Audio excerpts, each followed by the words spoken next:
The mission was supposed to be routine. Naruto Uzumaki crouched in the dense canopy above the border checkpoint, his orange jacket replaced with standard ANBU blacks for once. Below, merchants and travelers moved through the gates of Konoha in the fading light of evening, their conversations drifting up like smoke. He was supposed to be watching for enemy infiltrators, scanning faces for the subtle tells that mark trained shinobi among civilians.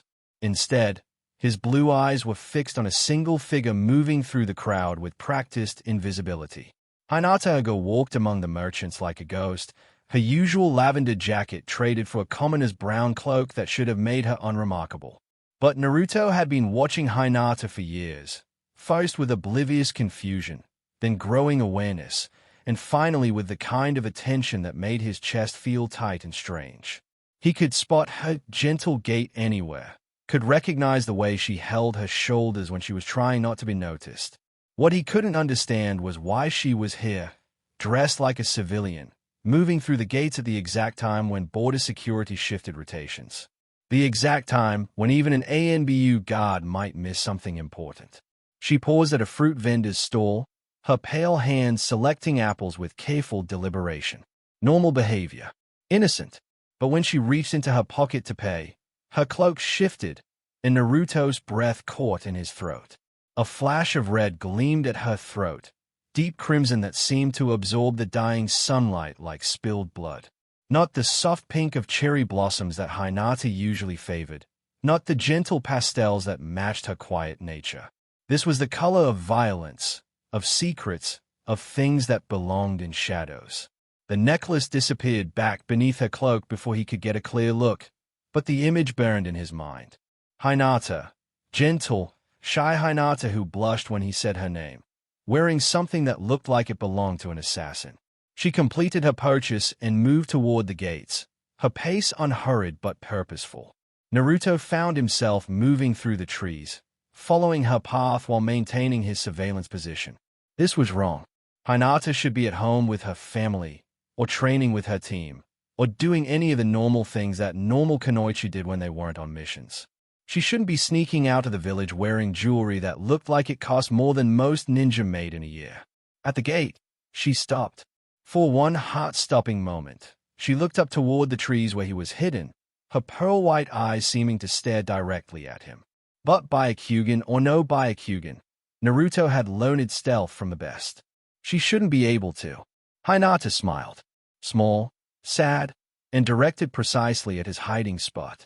Then she walked through the gates and disappeared into the forest beyond, leaving Naruto crouched in the leaves with 1,000 questions and the terrible certainty that nothing about Hinata Hyuga was as simple as he'd believed. The red necklace haunted his thoughts like a curse mark, and somewhere deep in his gut, he knew that following her would change everything between them forever. But he was Naruto Uzumaki, and he'd never been good at leaving mysteries unsolved. Naruto dropped from the trees 50 meters behind Hinata, his footsteps silent on the forest floor.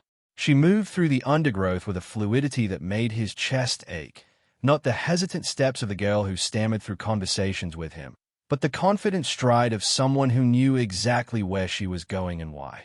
Every few minutes she would pause, her head tilting as if listening for pursuit, but she never looked back, never gave any sign that she knew he was there, which meant either his stealth had improved dramatically, or she was letting him follow. The path she took wasn't random. Naruto recognized the route after 20 minutes of careful pursuit. It led to the old training ground where Team 8 used to practice, the one that had been abandoned after a rock slide made it too dangerous for regular use. But Hinata navigated the treacherous terrain like she'd walked it 1,000 times, her feet finding stable ground by instinct. She emerged into the clearing and stopped, standing perfectly still in the center of what had once been a sparring circle. The moonlight caught in her dark hair, turning it silver at the edges, and when she finally spoke, her voice carried clearly across the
her.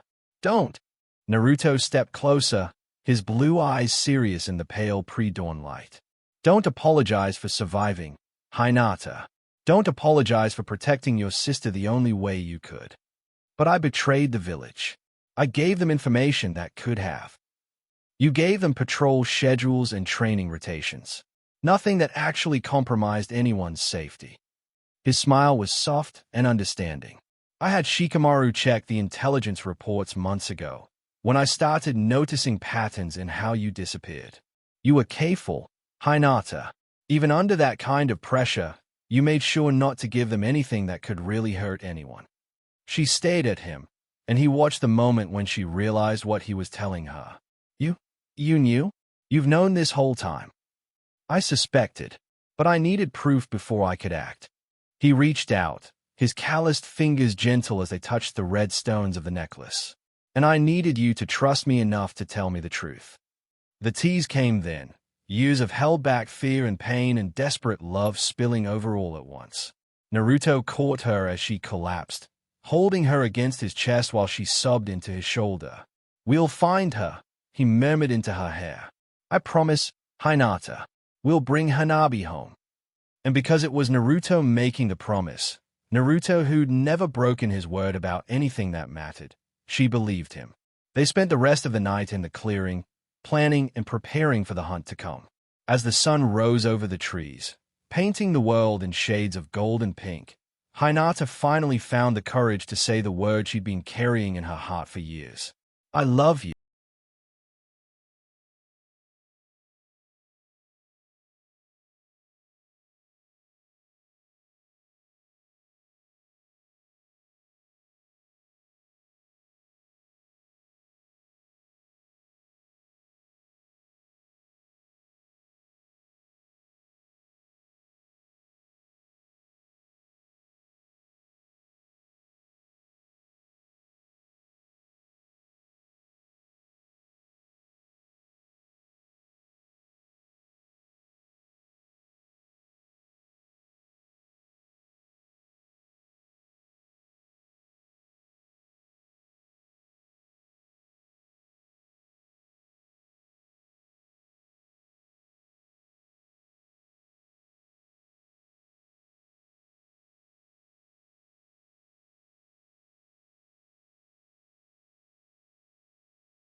Illuminating 2 cups of tea cooling on the table while their owners sleep peacefully. Finally safe, finally home, finally free. Asterisk.